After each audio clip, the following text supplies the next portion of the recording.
Johnson shoved through the Tonkin Gulf Resolution within 48 hours. Congress voted almost unanimously to give him the power to conduct a war in South Vietnam. But on the Vietnamese side, this was not understood. I don't think it's understood sufficiently today.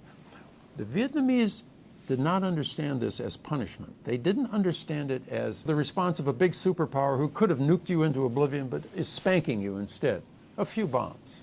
They understood it as the beginning of what they call the War of Destruction. The War of Destruction is called in U.S. literature the Air War, the Air Campaign. And that is the relentless, redundant bombing of every town, village, and hamlet in North Vietnam until it's turned into powder.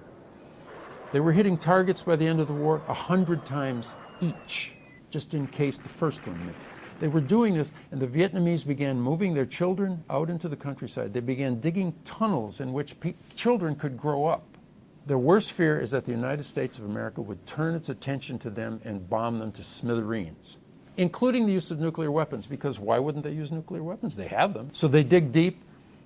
They tell their children they're going to grow up in tunnels out in the countryside.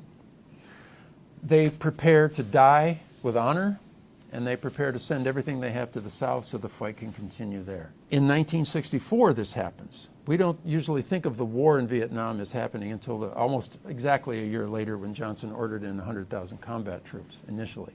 But so this misunderstanding, this not understanding that this small country has got to look at this somewhat differently, and that what they see is that they are in a holy war with the United States of America at a time when the United States of America didn't even think they were in a war.